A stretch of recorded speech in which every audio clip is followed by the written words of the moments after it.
Info banjir di perbatasan Indonesia dan Malaysia hari ini. Banjir besar memutus akses jalan lintas Malaysia-Indonesia di Kabupaten Sanggau, Kalimantan Barat dan Sarawak, Malaysia.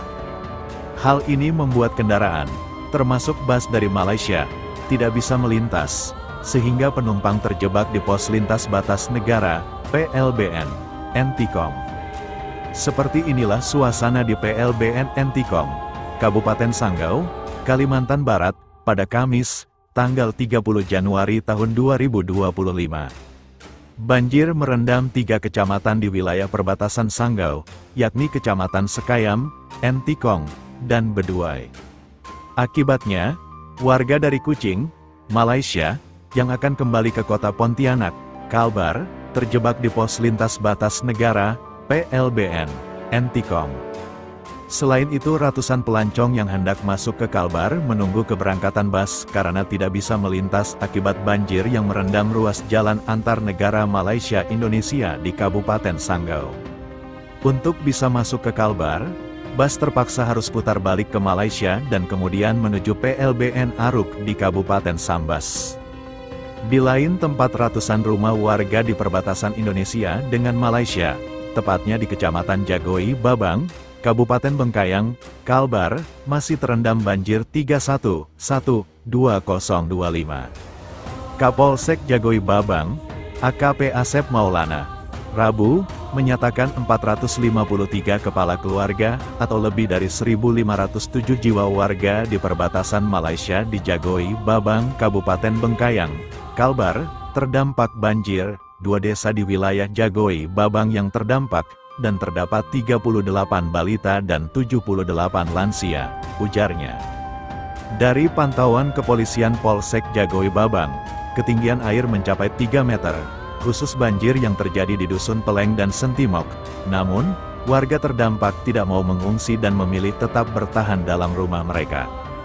Untuk di wilayah Malaysia, banjir dahsyat menerjang sejumlah wilayah di Sarawak, Malaysia sejak kemarin hingga hari ini semakin parah dan meluas. Jumlah korban banjir di Sarawak terus menunjukkan peningkatan yang signifikan, dengan total 5.385 korban telah dievakuasi ke 45 pusat evakuasi sementara, PPS, di 12 distrik di Sarawak. Banjir besar yang melanda Sarawak kemarin disebabkan oleh hujan deras yang luar biasa musim timur laut dan air laut pasang. Bahkan, beberapa wilayah yang tidak pernah banjir seperti kompleks MLNG di Bintulu juga ikut terkena bencana, sementara beberapa taman perubahan terendam air setinggi 3 hingga 4 meter. Seperti yang terlihat dalam video amatir detik-detik banjir bak tsunami menerjang pemukiman warga. Nampak sejumlah rumah hanyut dan hancur, terlihat juga ratusan kendaraan tenggelam.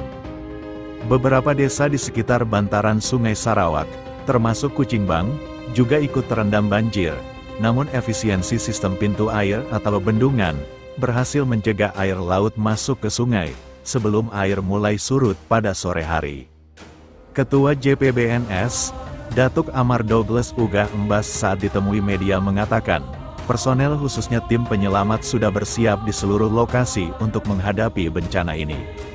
Seluruh anggota panitia bencana di tingkat distrik dan divisi berada pada tingkat kewaspadaan tertinggi untuk menindak segala kemungkinan. Saya hanya meminta untuk berpesan kepada warga agar selalu siap bila diinstruksikan bergerak karena itu perlu untuk menyelamatkan nyawa, jelasnya. Kata dia, meski ada yang membandel, namun mereka tetap bersedia pindah ke lokasi pemindahan. Yang diatur, Ugah dijadwalkan mengunjungi beberapa PPS di Kuching dan Serian hari ini. Menurut Sekretariat Komite Penanggulangan Bencana Negara, JPBNS, Sarawak, dari total tersebut, Kabupaten Serian tercatat 13 PPS, Miri, 6, Bintulu, 4, Tato, 4, Siburan, 4, Kuching, 3, Samarahan, 3, Siput, 2, Bau, 2, dan masing-masing 1 di Sebuyau, Simunjan, Kanowit dan Subis.